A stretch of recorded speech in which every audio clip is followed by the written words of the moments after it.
Okay. This is my story. This is my story.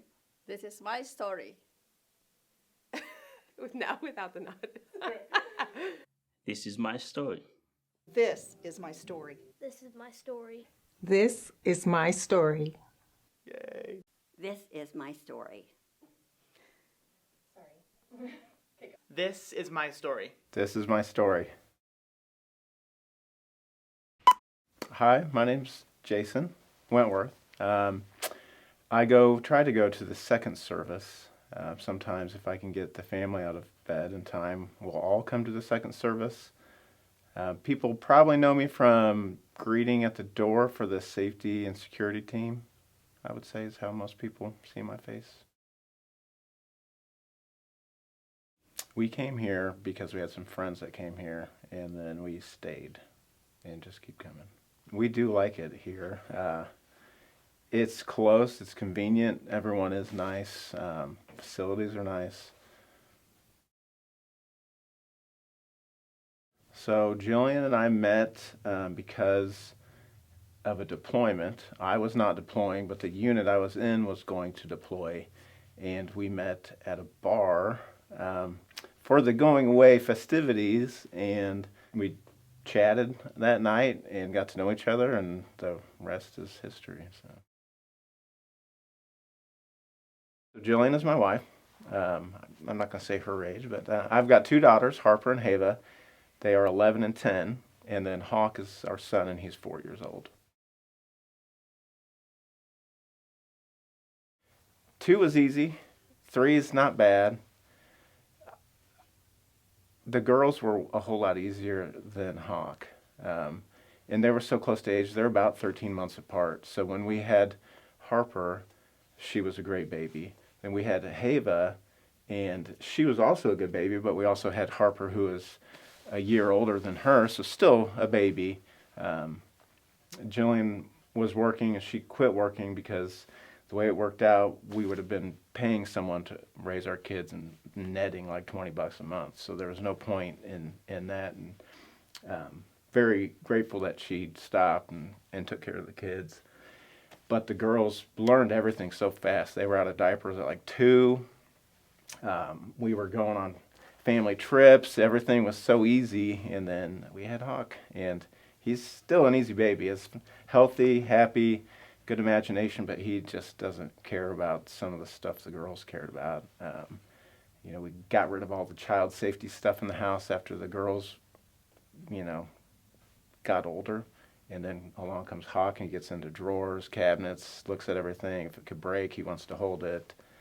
So it's different, but fun. I'm an aviator in the Illinois Army National Guard. I've been in 23 years. This will be 24 years. Crew chief is nice. So I was a mechanic before I was a crew chief. Then one day, a sergeant of mine said, "Hey, you're doing pretty good here. Have you ever thought about going to a flight company and sitting in one?" And I was like, "Oh, that sounds like a good time too." So I did that. Went on a deployment to Iraq in 2004, and then flew a lot there. And I was like, "Oh, these pilots aren't as smart as I thought they should be." You know what I mean? So I was like, I could do this. So I graduated college, then put it in my flight packet, because I thought if I didn't graduate first, then I would never go back, which I don't know if I would have. So I'm glad I did that.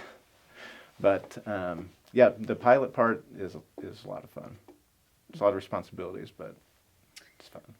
I do like the people. The unit I'm in now is kind of a small unit. We fly the C-12, which is a King Air 200. There's 5 people total in my unit. So I went from flying helicopters where there's about 40 people in the unit to this smaller unit. So just a tight-knit group. The bonds are a lot stronger, that kind of thing. But it is fun flying too. So that's probably it, I would say. I enlisted at 17. I had to have my parents sign off on that. And then after high school, I went down to Fort Jackson, South Carolina, and waited about 6 weeks there and never started boot camp. I didn't know about, I was getting paid what I thought was pretty well for a 17-year-old, 18-year-old kid. So I didn't care. And then one day they were like, hey, you're getting on a plane and you're going to go to Fort Sill, Oklahoma, because they have openings there. So I went there. About 2 weeks later, started basic training. It's structured to take all types of people and teach them how to do one thing. And that is mostly work as a team. And because you get people from all walks of life, they all have different experiences, and you just throw them all together and make them do the same thing for 8 weeks, and then hopefully they come out at the other end doing the same thing. So I thought it was pretty easy as far as getting yelled at, doing what you're supposed to do. Some things you're supposed to fail and then do them again and bounce back from that failure, and that's kind of what they need to see, is who can handle failure, and then work from that again. So it's fun though. I mean, that's why you do it when you're young, because it was a lot better back then than I wouldn't do it now. Not judging other people, where they come from, that kind of thing, because I lived in Warrensburg my whole life. Went on some vacations, but never really saw anybody else. So I knew the same 86 people I graduated with, pretty much K through 12, and then went to basic training, and then I met some dumb people, and then I met some really smart people. I met some strong people, weak people. Everyone was there for some other reason too, but they all wanted to be there and to help out, do something for their country. Yeah, people are amazing, and people can be the worst. That's for sure. I used to think of myself kind of like a hobo, so doing different things is always fun, and that has been the nice thing. Being in the military is it's a lot of repetition, but in different places. So Africa was my last deployment, and it was the deployment before that one. I would say probably Entebbe was a beautiful place. Its airport was right on the lake, so you flew over. The approach was awesome. Break out of the clouds, and there's green mountains, and you fly over this lake and land, and then they put us up in a really nice hotel, which was nice, and Yuma, Arizona. It was just the desert, and that was about a year and a half after I got back from Iraq, so it just kind of reminded me of that, because Iraq was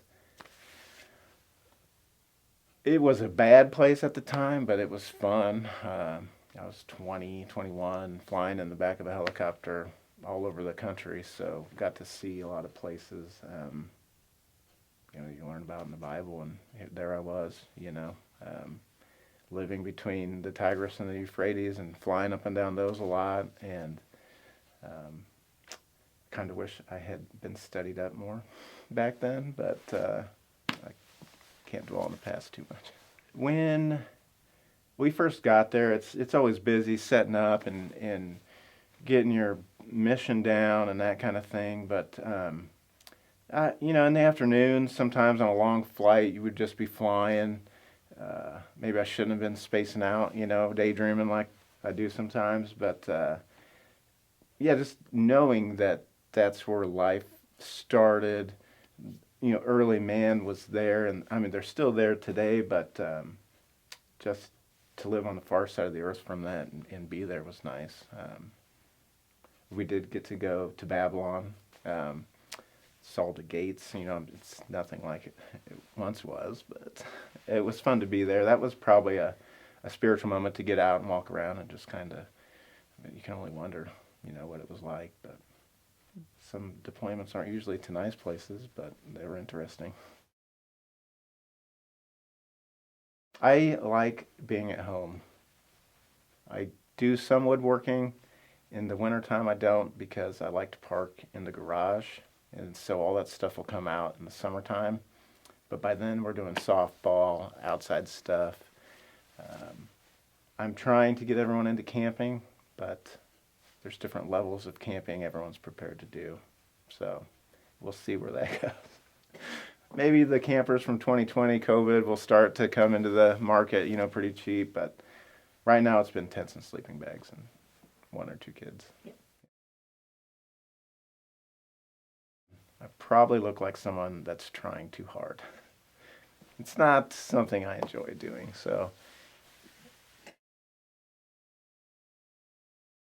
I was going to say The Giving Tree by Shel Silverstein.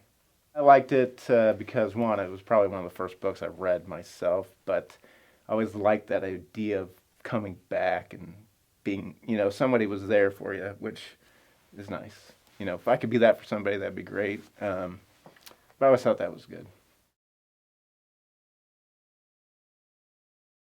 Probably the Looney Tunes, because we had 3 stations, and I always felt like I was missing out on other shows when I couldn't watch them concurrently. And Looney Tunes, it didn't matter. They never picked up in the same spot, so. I would say it would be a comedy, like some drama thrown in there. As far as actors, I don't even know the name of some current actors, but I always liked Jim Carrey, but he'd have to play later me, I guess, maybe, I don't know. Hopefully someone handsome, I don't know. I would like to go to Australia or New Zealand. I like the beach too, so an island would be fine. Because hopefully someone else would pay for it and I could then get there.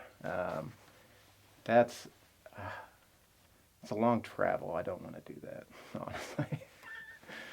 Unless it was like a cool cruise or a boat, but airplane seats are getting smaller and smaller, and it's more about comfort.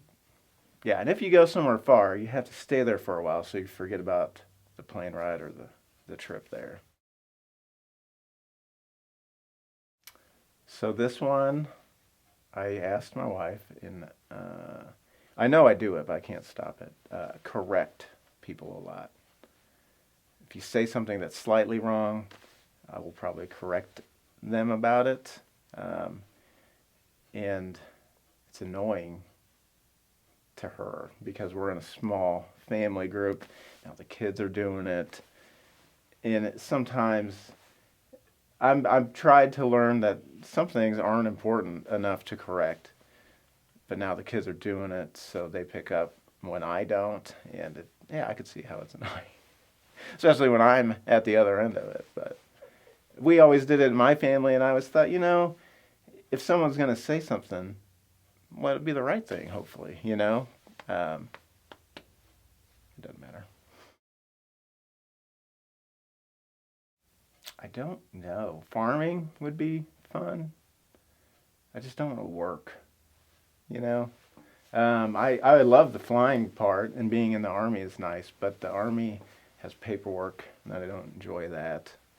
Farming would also have paperwork bills, so I like working with my hands, but you usually have to sell something to people. Sometimes just working with people, it can be hard sometimes.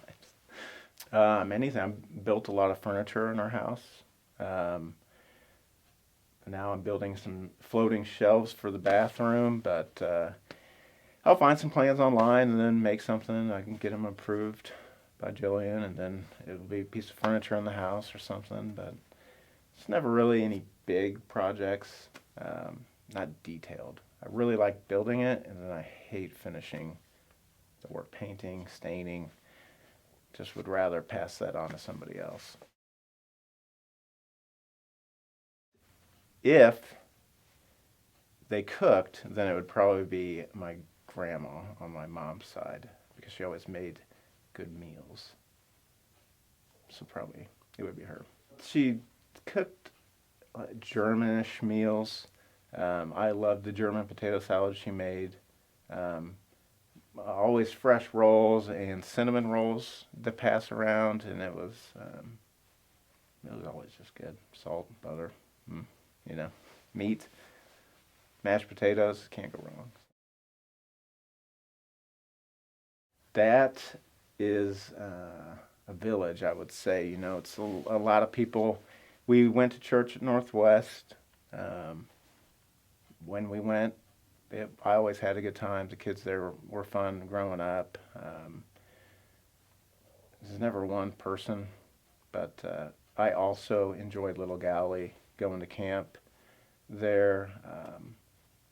Just being immersed in that is probably where I would get the deepest in, you know, because when you're around like-minded people, it's easier to do that. And then leaving it, you start to drift away, and then you come back next summer and you get all into it. And then so it's a lot of people just throughout life, but I've always had a connection to God. It's waned through the years. It's coming back. I would say he's getting there now. I've always tried to do the right thing, but now it seems like it's just coming together. I don't know. The last couple months have been important to me, I guess. Come to church more. The safety and security ministry that Larry started, I was thinking about that for a couple months, and then it was like it dropped in my lap, and I was like, oh my gosh, you know, they're just coincidences or the Lord telling me to do stuff.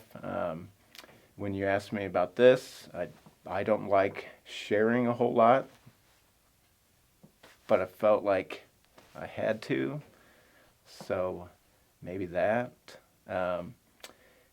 Starting a men's group up again. I was in West Virginia for some training and went to a church out there, and they have a men's group called Man Up. I didn't want to steal that, but I feel like because of the way I was raised with those generations of men that knew how to do things, we need to do something like that. So it's not official yet, but I want to call the group Mentoring, because there's a lot of people at the church that have a lot to share, and maybe they do and I don't know about it, but I would like to learn. I would like kids to learn, so we're thinking of getting the youth involved too. You know, men teaching boys how to be men these days, so, and men teaching other men how to be men. It could be a good thing. It's not going to be a she-man, woman-hating club, you know, but I don't want that to ever be an issue, because this day and age, it's all about inclusiveness. I think some roles are important, and men tend to share better when men are around, but the skills and knowledge, I think, should be for everybody, but you know, why couldn't I learn that and then pass it on to my daughters or son or something? So the knowledge can be lost, and the younger generation has a lot to teach the older generation too. But I don't want to lose the old way of doing things, because there's a lot of good in that. Being a man, you know, is hard work, and it should be, because to do things the right way, it often is hard. To put in the hard work means the labor will be fruitful, people will get more out of it. Easiness comes with laziness, and that doesn't breed good things, I think. So I want people to identify strengths and weaknesses, and then work on those weaknesses and make them strengths. I see someone with the knowledge helping me out on that. I feel like I'm so new at this. I don't know. Trying to get back in there. But it's been a long time. I've taken off, I guess, or lived that easy life. And there's plenty of people with the resources, the know-how, and I'm hoping that that's something I can work on, and then develop that, keep it in those groups, make the small groups bigger, and it's going to be fluid for a while until we get something worked out, and then structure can be good and it can be bad. It allows to get things started, sometimes doesn't allow things to grow, so I hope it's hard work and we can all do it and enjoy what happens because of it. Just some things have happened.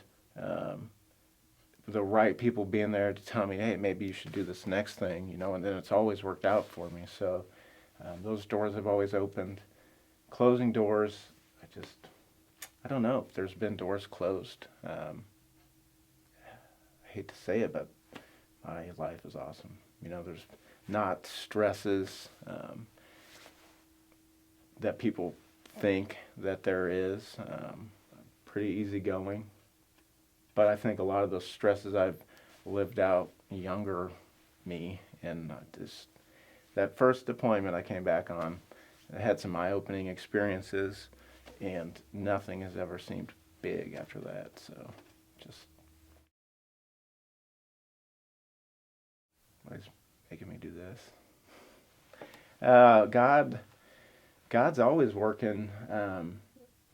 It's probably me that's failed to see some things.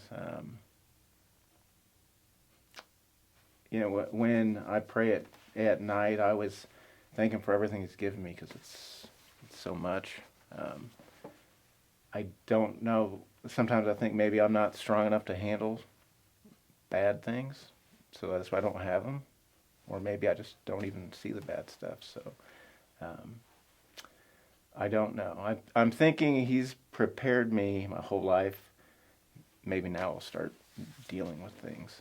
I was thinking about that on the way here, and I don't know if my life has been easier. The experiences I've had has prepared me for the work I will have to do, but I want to do it, I guess. We'll see.